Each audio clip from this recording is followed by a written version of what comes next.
Hey, Mark here. Today I'm going to do my top 10 best groove metal albums.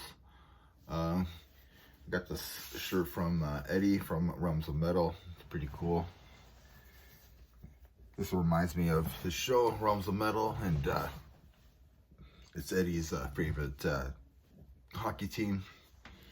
So it's pretty cool. So I gotta represent. If you haven't checked out his channel, please do so. I have two honorable mentions to start this off though.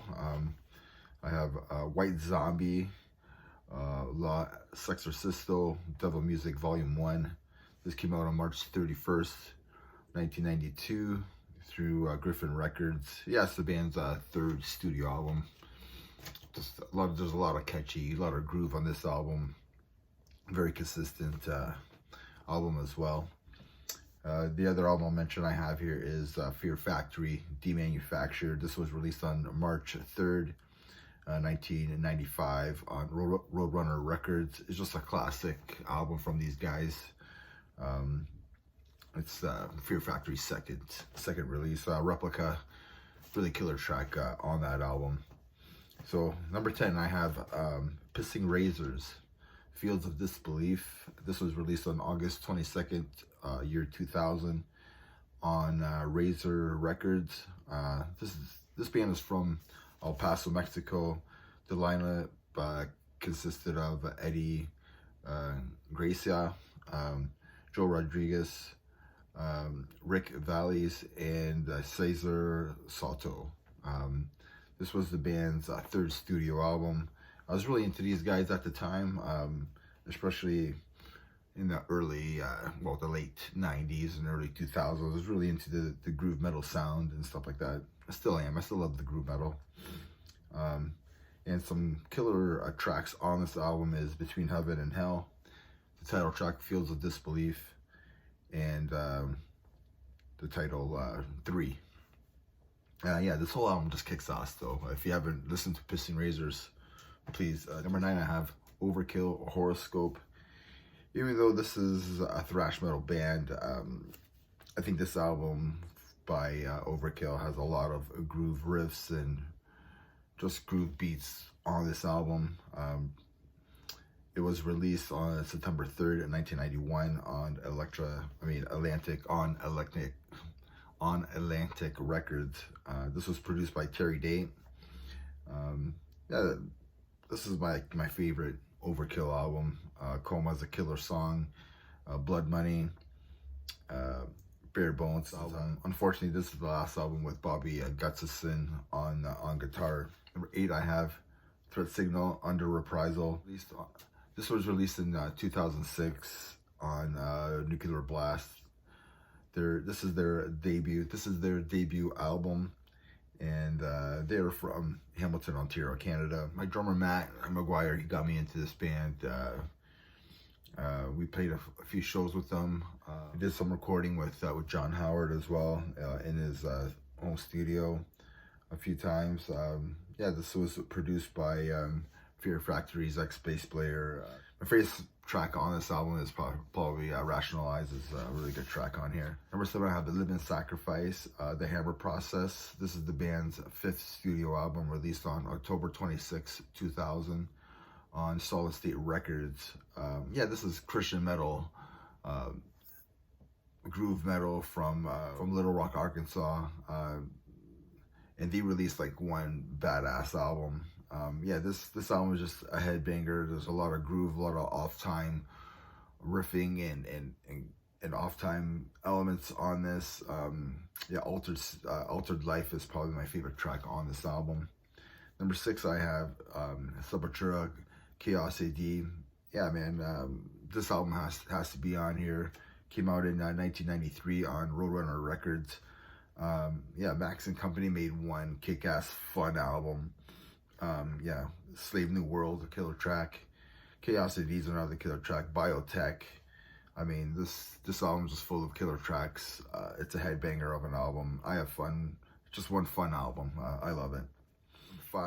Number 5, I have Chimera, Impossibility of Reason. This was released in 2003 on Roadrunner Records. Man, this is one angry and this is one angry album, and it's just a banger of an album as well. Every song just hits hard. I mean, go listen to Power Trip and let me know what you think about that album. I mean, it's just pure aggression. The sound is a little more raw compared to their debut album. I mean, this album just hits hard. So number 5, I have Chimera, Impossibility of Reason. Number 4, I have Meshuggah, Destroy, Erase, Improve. This was released in 1995 on Nuclear Blast Records. This is the band's second studio album.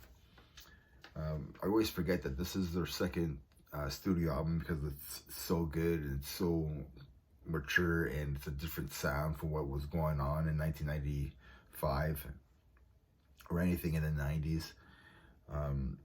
I mean, they changed music. They changed metal music forever.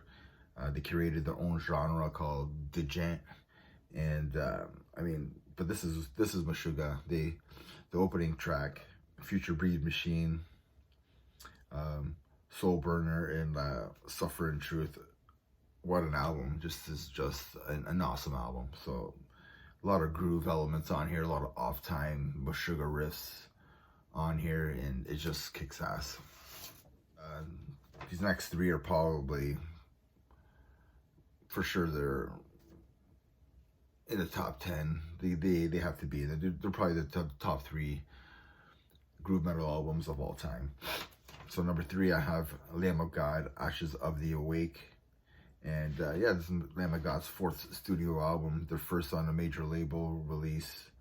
This was released on August 31st, 2004 on Epic Records. The band was inspired by the events that took place during the war of Iraq. The songs are catchy, they're groovy.